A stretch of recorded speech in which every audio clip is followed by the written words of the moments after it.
Ok l'équipe, on fait un point rapidement sur ce qui s'est passé hier, donc le 9 mai 2022, on va dire, crack, c'est un grand mot, hein. On est simplement sur une correction. Maintenant, l'idée c'est de voir pourquoi, comment et jusqu'où ça va nous amener. Alors la première chose, c'est tout simplement que Bitcoin a perdu grossièrement 20% entre les 5 derniers jours à peu près, sur le tout début du mois de mai. Donc on est passé de 39 000 à quasiment 30 000 $. On a touché les 30 000 mais c'est tout de suite remonté dans la nuit du 9 au 10 mai. C'est une première depuis juillet 2021. Donc ça remonte petit à petit, quasiment, presque pas un an, mais quasiment un an.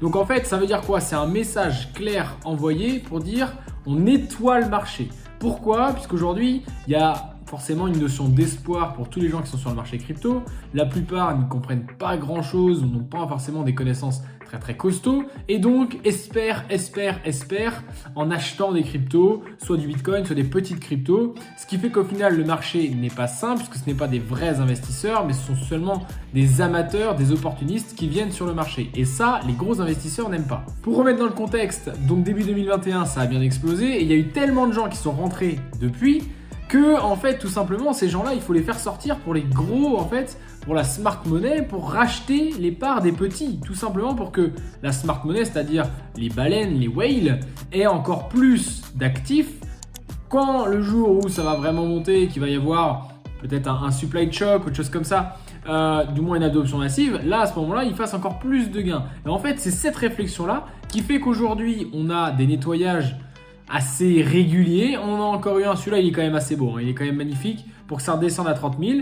Et maintenant, qu'est-ce qui va se passer? Le nettoyage a eu lieu, c'est cool, mais c'est pas assez profond. On voit encore trop d'espoir, notamment à travers les réseaux sociaux. Même si, bon, on va avoir un indice comme le Fear and Greed qui est à 10 sur 100. C'est un indice qui mesure le niveau d'euphorie. Donc évidemment, quand il est plus proche de 0, c'est que le marché a très peur. Ça fait très longtemps qu'on l'avait pas vu à ces niveaux-là. Bref, l'idée c'est quoi? C'est que ça va continuer jusqu'à temps qu'il y ait ce qu'on appelle une capitulation des petits investisseurs, que vraiment il y ait quelque chose, une peur très profonde et une instabilité, notamment pour les petits investisseurs qui se délestent de leur crypto-monnaie, achetée évidemment par la smart money qui depuis je ne sais pas combien de temps accumule, que ça soit des bitcoins, que ça soit d'autres crypto-monnaies.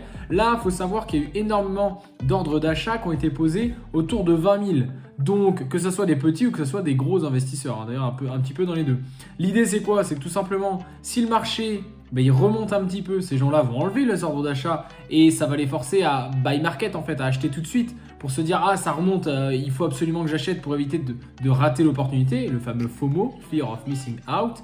Et à ce moment-là, il y aura probablement un nouveau nettoyage pour redescendre peut-être à 26, 27, 28 000 $ au niveau du Bitcoin. Ça va peut-être prendre un mois, ça va peut-être prendre 6 mois, mais ce qui est sûr, c'est que ça va être nécessaire avant d'avoir une remontée sereine, saine. Et à ce moment-là, ceux qui seront là, je pense qu'on va se régaler. Maintenant, ça peut aussi très bien remonter tout de suite. Donc, il y a deux stratégies. Soit vous êtes agressif et donc du coup, vous commencez à racheter maintenant. Alors, ce que vous voulez, je ne donne pas de conseils d'investissement là-dessus. Ou alors, vous attendez un petit peu.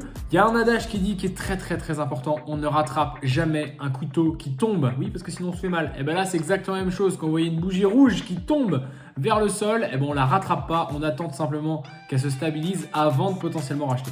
Bref, comme d'habitude, il va falloir s'armer de patience. On se dit à très vite pour une prochaine vidéo. Ciao.